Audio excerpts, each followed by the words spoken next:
Awesome. I am your host, Jim Kellner. And as always, on this episode, we will be discussing tips, tricks, and strategies to help you and me to live a more awesome life. Today, I've got a fantastic guest on, and I'm really excited to share her tips for living a more awesome life. Everyone, please welcome Dr. Breanna Reeser. Hello, yay. Everybody clap. Great. Hello. How's it going? Thanks so much for having me on the show. Thanks so much for coming on. And hey, if you're watching out there, if we're having any trouble, please feel free to comment in the comments in the chat, because I don't know what's going on. Yesterday, I actually had just one person on the stream. So anyway, I don't know if that made sense. Anyway, I'm using a brand new software setup, so bear with me. People, I've known Breanna for several years. I don't know her well, Dr. Reeser, but we met in person. She seems like a really awesome woman. She, a good friend of mine, talks very highly of her. Ted Freeband, and so she's an author. I follow her on Instagram. It looks like you're always doing awesome stuff, and that's why I had to have you on. Can you tell us a little bit about yourself? Sure. So what you should know about me is I'm a health behavior change specialist. I spent most of my life understanding the psychology behind change and how to help people change habits so that they can live the life that they want to live. And most of the time I talk to them about diet and exercise, nutrition, yoga, and some of those things that really allow us to have access to better quality of life. So you can get out there and do the things that you want to do, spend time with your family, hike that mountain, go on that vacation. And as a result, I tend to live my life that same way, just trying to make sure that I'm squeezing all the good things out of life by keeping my health and vitality up. And that, takes a lot of hard work and a lot of diligence, but I think there's a lot of awesomeness in it. Fantastic. And so today we're really going to be talking a lot about doing the hard things and taking responsibility for your life. And that this applies to your health, nutrition, the small habits, the finances, relationships, all that stuff. And here's what I like about this. When I asked Dr. Reeser to come on, I asked her, what she would like to talk about. And she said, taking fierce responsibility and doing the hard things. And I'm reminded, so this is several years ago, I just sort of happened into this. I was talking to a friend. I suddenly realized that whenever I'm given two choices, when I make the difficult choice, it's usually the better choice. And so whether that's, if I'm in a relationship that sucks and I'm, wondering, should I get out or shouldn't I? Or if I'm looking at some food, or if I get up in the morning and I'm like, should I exercise or not? It's that one that I don't want to do for me that really drives me. So why is it, since you're a specialist in behavior change, why is it so difficult for us to do these things that we know are going to be good for us in the long run? That's such a hard and charged question. I think that goes into culture and marketing and product consumerism and just the barriers that we have in our way when we try to make good, healthy choices for ourselves. Typically, easy choices are easy, and that's why they're easier to do. And hard choices, there's a lot more time and energy in them, and the payoff is probably a lot longer down the road. And so that's a little bit more difficult. And I think that, just like I said, family structures and peer pressure and lots of things go into that. One thing, though, that always helps is literacy. Lots of people just don't know that it's the better choice, right? It's just the hard choice or the easy choice. There's not like the better choice and the easy choice. And so having more understanding on your choices, that's a part of taking radical responsibility, is getting to know everything that you're doing. Why am I doing this? What is the benefit? What is the cost? And understanding, how you're coming to your conclusions, and even going as far as understanding the people around you. Why are they doing that? Is that paying off for them? Do I really want that life for myself? And how can I change this? And honestly, we do have so much autonomy and authority over our lives. And we don't like to think that because it's really scary, but taking radical responsibility really does help us understand that the possibilities are wide open in anything, health and other. So when you say taking radical responsibility, what would be if you're watching out there, please feel free to leave us a message. I think the chats do show up, so please do let us know. Can you give us an example of maybe a past client or someone you're working with now about what what their issue is and how you're helping them to change that with taking radical responsibility? Do you mind if I talk about myself and what I've done lately? Perfect, even better. Awesome. So one thing that I've gone through is I wanted to do a little bit more intentional lifestyle design. Like, how much time do I want to spend working, and what type of work do I want to do? How much time do I want to spend with family, and what are the qualities I want? And it turns out that I need a different type of job for that. I need to be able to be mobile. I need to be able to be working in something really passionate for me, and I need to have a fair amount of savings. And so the radical responsibility would be, okay, in the next 2 years, here's the amount of money that I need to save in order to get to this milestone of launching a different part of my business where I'm so sufficient and mobile that I can have the type of life that I want. And so that really turns into, okay, maybe I'm not going to get a pedicure every month, and maybe I'm not going to eat out every time. And there's a lot more decision-making criteria. And you have to decide, okay, this is the goal that I'm going after, and everything that aligns with that is great, and everything that doesn't align with that needs to be paired off. And it's hard. It's much more difficult decisions to do, but it's important to do that, and you're taking that responsibility for yourself, because no one is going to give me the job that I love, that I want, except for me. No one's going to give me the life that I love, that I want, that I am excited to wake up to every single day, except for me. And it takes being able to, first of all, slow it down and decide what you want. Make a decision.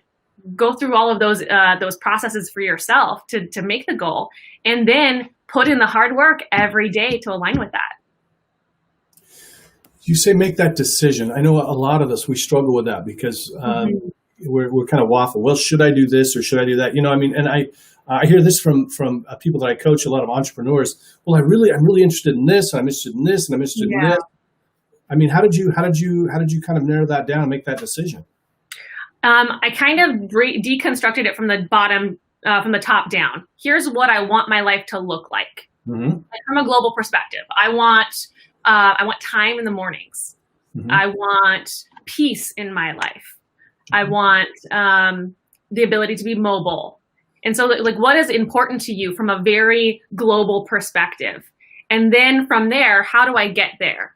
And then you kind of connect the dots back from the top, from where you're at. Like, what's the next best step, or what we call the next right action? What's the next right action that will get us a little closer to the ladder that goes to the global goal that we're working towards? So it's really having this big, like, goal for yourself, first of all, and then believing that you can have it, recognizing that whatever you want is in your grasp, because we are all manifesting and creating the life. It's lifestyle design for a reason. And then taking that all the way back to see what's the next right step. So if I wake up and I'm like, I'm tired, I don't want to put in the work today, I just want to go back to sleep. Okay, well, what's the next right action there? Probably it's to get up, to brush my teeth, to put in the work, to keep going forward, to get to that goal that I set for myself. I get that, and this belief in yourself and that you can do it, I think is so critical. And this is one of those cases. I'm not always a believer in fake it till you make it, but this is definitely a case where fake it, pretend like you're able to. Because here's the thing: no matter what you want to achieve, even if you don't achieve that, you can achieve much higher just by setting your goal up there, right? I mean, maybe you won't become the next Tony Robbins or something or whatever, but maybe you become someone that's on a maybe a bit lower level, and so that's one of the things. And a lot of times I think that's self-esteem. So you may have to go out there and get your self-esteem boosted. Figure out a way to get that figured out. When you were describing this, go ahead. Yeah, this all comes down to self-esteem. And the only way that you can create self-esteem is by doing esteemable acts. You won't ever have any self-esteem unless you do something that you're proud of every day. It's doing those esteemable acts that allows us to create self-esteem. Self-esteem really is, can I count on myself to be there for me in hard times? Yeah. And if you can't count on yourself to do hard things, then that's why you don't have any self-esteem. It really takes those daily esteemable acts to reinforce this positive idea that I can count on me. And that's how we get there. You know what, Breanna, I love that phrase right there. Can I count on me? You know, I was working with a client recently and he said that same thing. He's like, I keep setting these goals, but I know I'm not going to do them. And I was like, I used to be the exact same way. You know, I would always be like, I'd set this goal and then I immediately go, I'm not going to do it anyway. So why do I bother? And when you get to a place where you actually can, like Breanna says, when you can believe in yourself, wow, it's an amazing feeling. It really is. Yeah, and aligning your goals on something that really matters. If it's not a goal that you're going to do anyways, maybe it doesn't matter. Maybe it doesn't matter enough for you. Maybe it's the wrong goal. If you're trying to be Tony Robbins, maybe that's the wrong goal. But if you're trying to make a big impact with your passion project, that's the goal. And that's what you'll keep working on and executing against. Preach. I just talked about this with Salish yesterday. You know, a lot of times I'll see these people say on Facebook and stuff, they'll post these memes about, you know, I am manifesting $1 million or whatever. And I just want to say, how about you manifest helping 1 million people? And I bet you're going to get some money. You're going to get some kind of reward.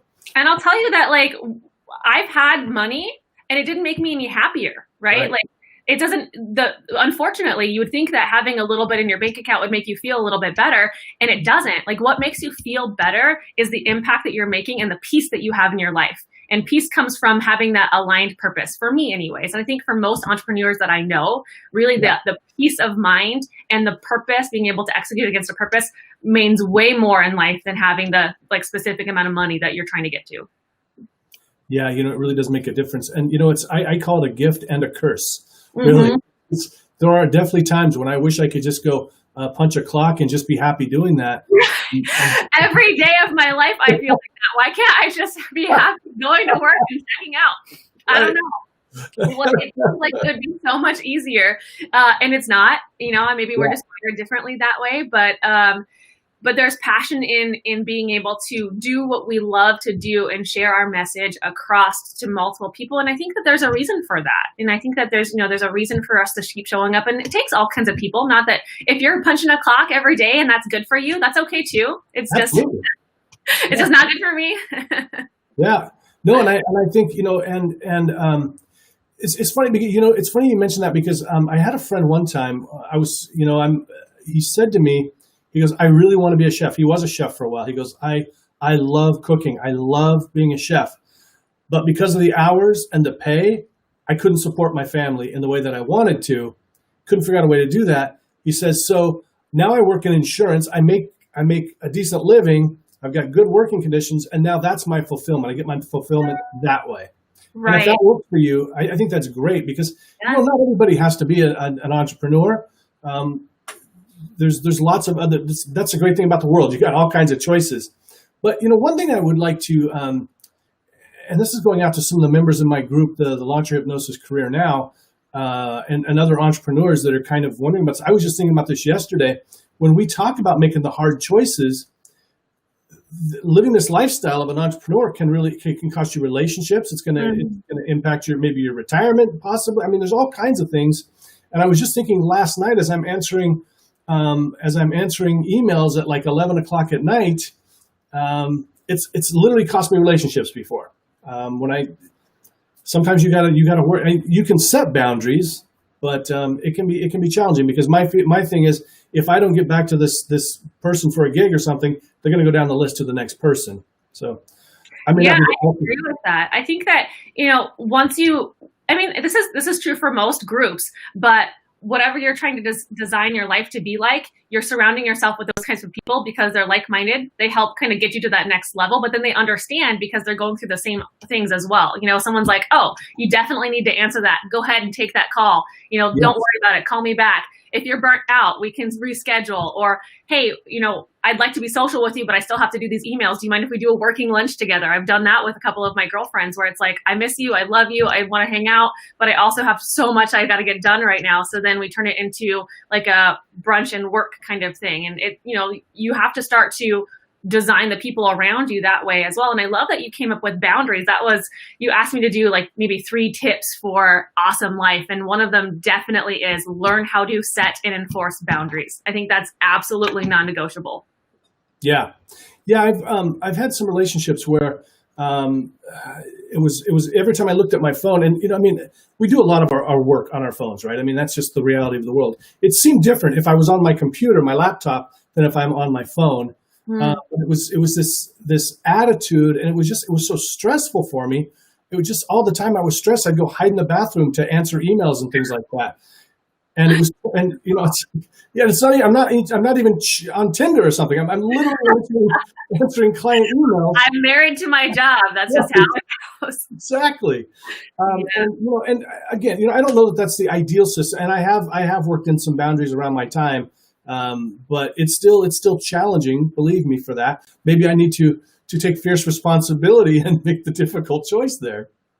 And I think with entrepreneurship specifically, and maybe other forms of work, it ebbs and flows. There will be times where you know that you're going to be much busier, and there'll be times that you know that you'll be a little bit less busy. And if you can communicate that with a boundary to people that you love, like say, hey, I'm going to be unavailable for these couple of days, and then I have some time on this day. Just really, that's taking fierce responsibility. That's prioritizing, and that's okay to do that as well. You shouldn't, have to default on one or the other thing that you're working on in your life, but you can balance them in a way that makes sense for you. I agree. I do. I got to give props to my fiance because so in my email. Oh my gosh! Congratulations, by the way, because I haven't even seen you since you got engaged. Yeah. And I just want to say congrats. She seems so lovely, and I'm so happy for you guys. Thank you so much. Yeah, she's precious. We're actually getting married on Saturday. Woo. Wow! Awesome. Very cool. Thank you. So my kind of like my slogan for my hypnotherapy practice is "Your success is my success." And it was just recently I was saying something like, "Oh, I'm sorry, but I really have to answer these emails right now." And she said, "That's okay. Your success is my success." Oh, that's like, great. Oh, that's the one I'm marrying right there. Right? It's a great slogan. And I think that's a great way to create a relationship with secure attachment when you're supporting each other for what you know and you want, with a little compassion in there as well. Just understanding that it's important to you is so great. Yeah. I want to circle back to what you were saying about this idea of having that big goal and deconstructing it. It sort of reminded me of like a mind map. And for those of you that aren't familiar with this, is where you have like one thought and you kind of make little bubbles out from that. Google it. I'll do a terrible job of explaining it probably, but and so like when you do this, it makes a goal much easier because it's more like you're taking steps, or you're, instead of just going, well, I've got to do this thing. It's like, for instance, like if you want to get your business license, and what's the next thing I need to do? Don't worry about the business license. Who do I need to call, or what website do I need to go to? What money do I need to deposit, have available, those kind of things. And I just had this great idea, and I think I'm going to do this. I want to get some big butcher paper and just do this thing and do that and put it right up on my wall. There are so many of my friends that are entrepreneurs, and myself included, have done similar things to that and do it frequently, like every month. Okay, what's the big goal for this month, and how do I get there? And there's a couple of goals. You want to have a personal goal maybe, or a financial goal, or a volume goal, the impact goal, something like that, or an operational goal where you have like these, operational things of your business that you're trying to take care of. And you'll have to prioritize those ones as well. But those all roll up into the big goal. And the big goal is that lifestyle design. What do you want your life to feel like in 5 years, in 2 years, in a month, in 10 years? Like, how do you want to live your life? What do you want to spend your time doing? How do you get there? How can you work it so that you can spend your time doing exactly what you want? And honestly, what that takes is really deconstructing, again, that word, deconstructing the culture that has been kind of placed on you, because maybe some of that's not what you want. And if you want something different, you have to first learn yourself, get in tune with what you want so that you can make those aligned decisions easier. You're not just always chasing what you think somebody else wants for you. Yeah, that's really a good point. And I love the term lifestyle designing your lifestyle. Don't just, most of us are just kind of bumping through life like bumper cars, and we boom, boom, boom. Whereas, you can set that goal, and you may get derailed a little bit by those bumps, but you get right back on track. If somebody's watching right now, and you sort of touched on the same way, but I want to give people like a really tangible. This is what you need to do right now. What would you recommend? I just told you, Breanna, I want to make this change. I want to start being more fiscally responsible. I want to spend for that. Create that lifestyle like you're creating for yourself. What's the story? So first of all, write out why. So what's the story? Okay. And then write out your juicy future imagery. This is a great exercise and experience that I've done with my clients. What is it going to be like when you hit that goal? What's your life going to be like? Give me the scent and the smell and the taste and the visuals and the feelings, and really get into like the juicy future imagery of how that's going to be. Get really excited about it, because that's where the motivation is coming from. And then what is your next right action? What do you have to do next? And then what do you have to do tomorrow? And then maybe start a list, but don't put more than 5 things on it, but start a list. And if you ever lose your motivation, go back to that juicy future imagery and read it again, and maybe add something to it, because this is the lifestyle that you're creating. This is the life that you have that nobody else can take responsibility for but you. It's really great too. And I think, and I know it's, I've done this so many times myself. It's like you hear some good advice, you read a book or something, and you're like, oh my goodness, I'm going to do this, but you don't. Next thing you know, it's 2 weeks later and you've forgotten all about it. And I think what you're talking about here, and I know you're lazy. I'm lazy too. But busy, distracted. What's that? Busy, distracted. Okay, good. Yeah, good reframe. Busy, distracted, right? But if you will, actually literally sit down and take the time to write it out. You got to write it out and review it frequently. Put it up on your mirror or something you have to. I remember one exercise that I thought was really helpful was I wrote my own obituary for a mastermind group that I was in. And, we had to actually take the time to write it out. This is my obituary. It was really, really amazing. And I've gone back to it a few times and was like, oh yeah, that's right. That's why I'm doing what I'm doing. This is what you want people to remember you as. This is how you want them to see you. That's a great idea. I have actually done that same thing. Yeah, it's awesome. So it was a weird thing though, right? Yeah.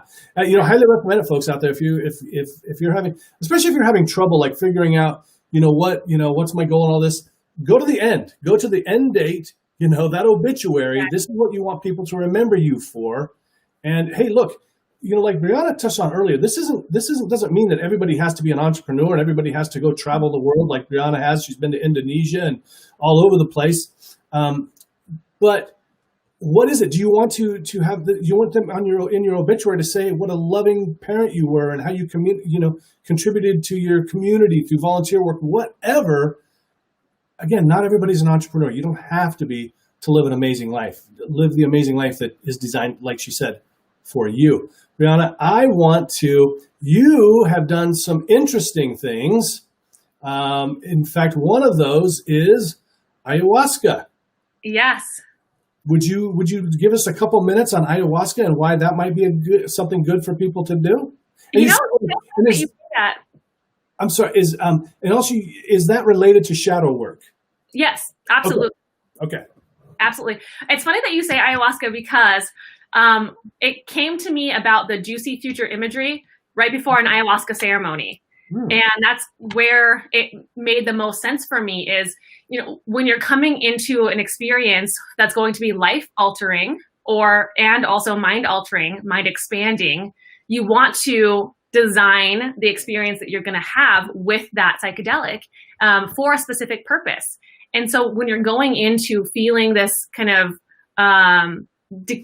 rise in consciousness with these plant medicines, do the future imagery. This is what I want this to feel like. This is what I want this to be like. And the more that you seep in the experience that you're calling to yourself, the easier it is for you to feel that and to see the path forward. And so with ayahuasca, it really did help me recognize what parts of myself were not me. Parts of me that I had just used, like this is my mom's voice, and this is the voice of my boss, and this is the voice of my critic that kind of sounds like my sister a million years ago, or, these are all the things that I think that I should be doing that have nothing to do with me. And so being in those altered states really you can start to connect with yourself a little bit better and see what it is that makes me truly happy, what brings me peace and fulfillment. And then only after you do that, and you don't have to do ayahuasca to do it, just much easier if you do.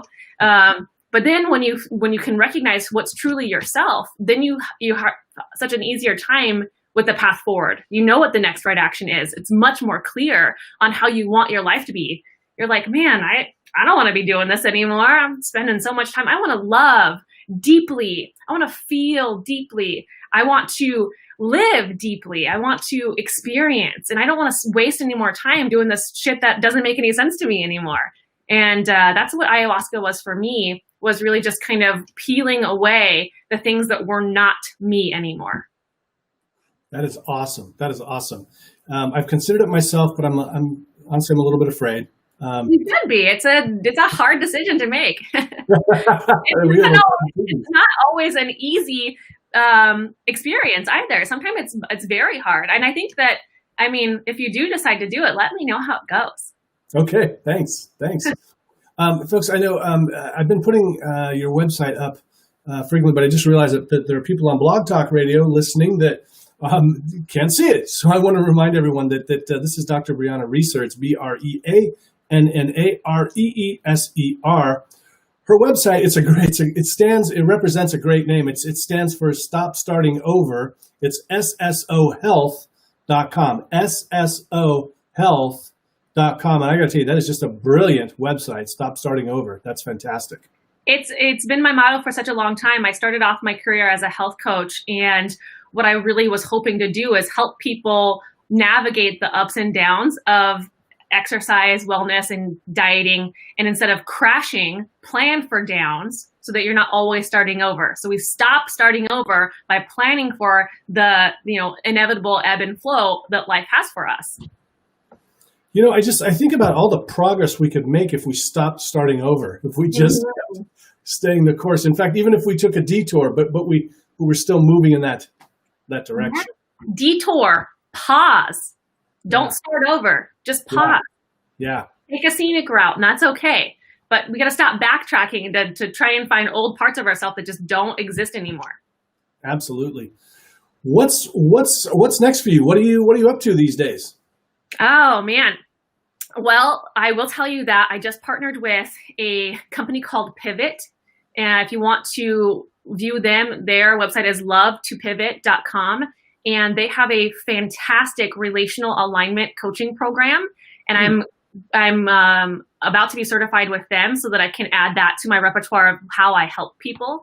I think that I started off with diet and exercise, and now I'm kind of seeing in my clientele and in myself that most of the decisions that we make, most of the health-related decisions and behaviors that we make stem from these maybe secure or insecure attachments we have with ourselves. It's all behavioral, right? So it's the mindset and the energy and how we approach things, our resilience and our ability to pause that really make the most difference in how to go forward with hard things. And so it doesn't matter what behavior you're trying to accomplish, but having a secure foundation for yourself really makes that big difference. So I'm working with them, and I should be offering that here pretty soon. And then right now I'm actually in Pittsburgh spending some time with my family. Awesome. And so, is there anything else that I haven't asked you, or that you wanted to discuss? I think that was it. So my three things that I thought I might talk to you about was taking, fierce or radical responsibility for your life, setting boundaries. We talked about why that's important. And then the last thing I think is peace over happiness. Peace over Oh, okay. Tell me more about that. That's interesting. This is something that I won't impose on anybody, but if you'd like to join me on it, I think it's a really interesting idea. Happiness to me tends to change. What makes me happy from day to day is different. And sometimes what makes me happy now is going to make me miserable in a couple of months or that kind of thing. But when I start to think of what brings me peace instead, that's something that really is, across all things. When I think about peace, it changes my perspective of happiness even. And I don't think most people know what brings them peace. And so it really is one of those things that you have to stop and take a personal inventory on. And it's been really beneficial in my life to redesign how I feel. sometimes peace is something that, really can just come in and lay the groundwork for other things. And happiness has you kind of going all over the place. Yeah, right. That is really a great way of thinking about it. And again, I think of that. Are you asking for $1 million, or are you trying to serve? Sort of that instead of setting this goal of happiness, you set the peace, and maybe with the peace, you feel some happiness too. Right. Absolutely. I agree with that. I love that. I want to thank everybody for watching. If you want to get a hold of Dr. Reeser, again, her website is ssohealth.com. If you want to get a hold of me, JimKellnerHypnotist.com. And as always, if you want to try out hypnosis for free, there's the website right there, JimKellnerHypnotist.com, free-hypnosis. And I think that's it. Thank you so much for talking to me, Breanna. Thank you for having me. This has been really great. It's nice to see you too. I haven't seen you in such a long time. It's nice to see your damn I'm pretty face. Bravo. Yes, it's been a long time. Hopefully someday we'll get to meet up again in person. Right. Exactly. Thank you so much for joining me, Breanna. And thank you for watching. As always, please like, comment, share, do all those good things. Help other people get the message. Go find out more about Dr. Reeser. We can only touch on a little bit in this half an hour. So, and believe me, there's a lot more to her than just what we discussed. Take care. Be well. Be awesome.